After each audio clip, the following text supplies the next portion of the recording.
what do you think of this hearing today? What do you think of how, what the witnesses had to say and those questions that the committee had to ask as well? Thought it was very solid. We kept it bipartisan as much as possible as you can with Congress. Myself, Representative Luna from Florida, she's a Republican. Jared Moskowitz out of Florida, he's a Democrat, dear friend, incredibly intelligent. I thought the questions were dynamite. I was, you know, a lot of the things I already knew the answers to, but coming from me is one thing, but coming from a combat veteran who holds up his hand and swears to God that these are the truth, the whole truth, and nothing but the truth, that's pretty strong. And you know, we were told about people that have been actually lost their lives trying to get this information out. It was very eye-opening. I hope for the public, things that I know that have been whispered about, but now they're out in the public. And I think the key thing is transparency in this. And as the media, that's something that you should strive for. But you got to start questioning a government that doesn't trust its people, and for them to decide what's, you know, what we should know and what we shouldn't know. I didn't sign up for that. That's Big Brother. I don't need that. I went to West Hills Elementary School, and I learned a lot of things about our government, but the United States government was supposed to be open to the public, and everyone's supposed to have access. It wasn't supposed to be run by a bunch of overlords, unelected ones at that. And we're seeing there was a clear line drawn between government and big business so that it would escape the FOIA request, which is a Freedom of Information Act. And that's very chilling on the original design of those laws. What was your biggest takeaway from the 2.5 hours that we were there? I think just the sincerity of our witnesses, and that we do have a complete lack of transportation in our federal government. And two, the Pentagon says these things don't exist, that it's bogus, yet they sure spend a lot of time trying to block us. You know, I had an amendment to the FAA Reauthorization Act, and it basically just said if you're a commercial airline pilot, be it Delta, United, whatever, that you would, if you were to spot something in the air, an anomalous object or UFO or whatever it was, that when you made that report to the FAA, that report would then be transcribed to Congress. And they blocked it. I was told the intelligence community. Now, to me, when they say that, it wasn't the intelligence committee, but the intelligence community. That means big business called a few congressmen. And that's why I would encourage people in the media, it's public record who makes contributions to these people. I would start asking questions. Yeah, and what did you think? Well, first, how did you find these witnesses? We kind of know this briefly, but tell me a little bit about where those 3 men came from. Well, sort of a long story. I'm sorry, I'll get to it and you can edit all this out. I know this isn't going to be a 30-minute special on me. I was actually going between committee, and I left. Now I'm sorry, I was leaving the floor of the House of Representatives, and a reporter from TMZ, of all things, asked me about what I thought about the new reports coming out about UFOs. And I just said, it'll be a redacted, it'll look like a piece of Swiss cheese. It won't be anything. And I said, and he said, oh no, they said they're coming out. I said, trust me, they're not going to come out with anything. I said, more people believe in UFOs than believe in Congress. And I said, we need some transparency. And I just walked away. That was it. Well, then all these people started contacting me. All these people in this UFO community, which is widespread. I put out a tweet last night about it, and I've had over 1.5 million, 1,500,000 views of this tweet. So, I mean, this is worldwide. This is you know, I got up this morning, I was on one of the big networks, and I was leaving here at 4:30 in the morning, and I met a man from Alaska who had flown here to be at the meeting.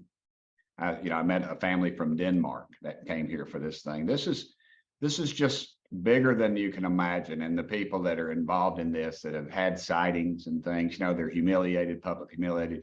But I'll tell you, our three witnesses, they're decorated, and that doesn't combat people.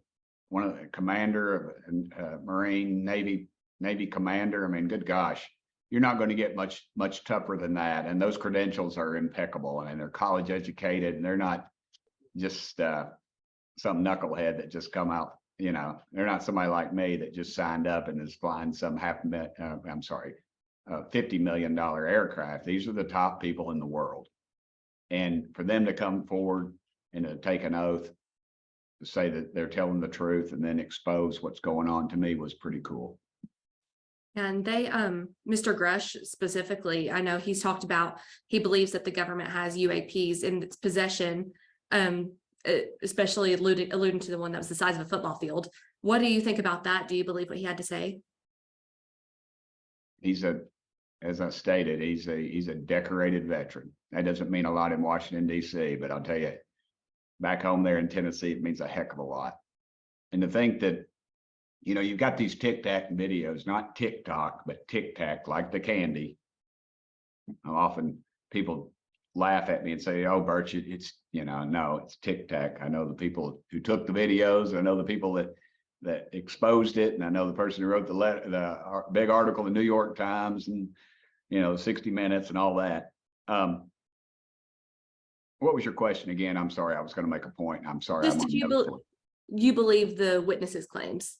Yeah, they have come forward with incredible knowledge, and there's video footage, there's audio of them chasing these things, and one of the pilots that was doing it was here today.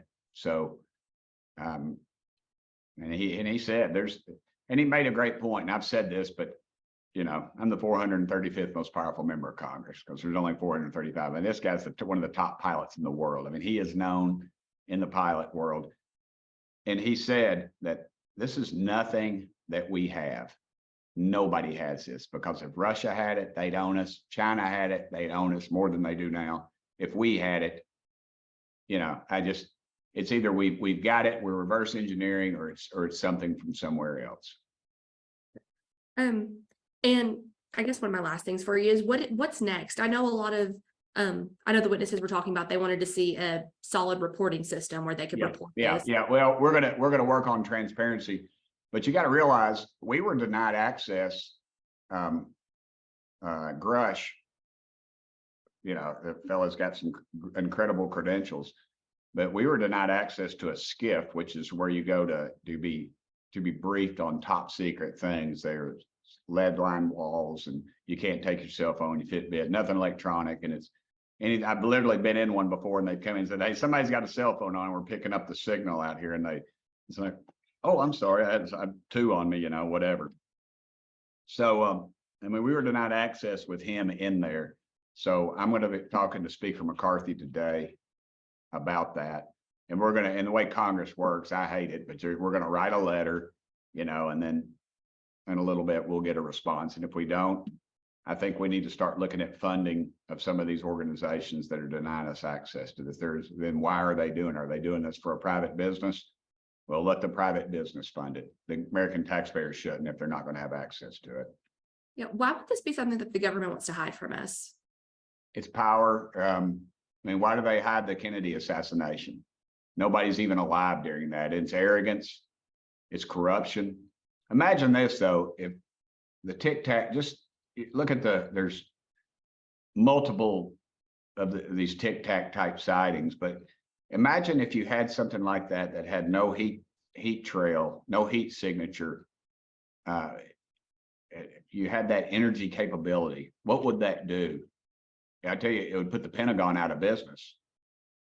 The people that get us into wars and get our boys and girls killed on a regular basis and make billionaires more money, it'd put them out of business. We wouldn't be over in the Middle East. It would make oil worthless to some degree. We still need plastics, I'm sure, lubrication, things like that. But And it would, it'd heat homes in the winter and cool them in the summer.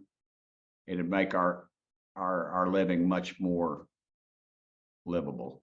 And I imagine if you had that, but if you're in control of it, that's the kind of thing you wouldn't want.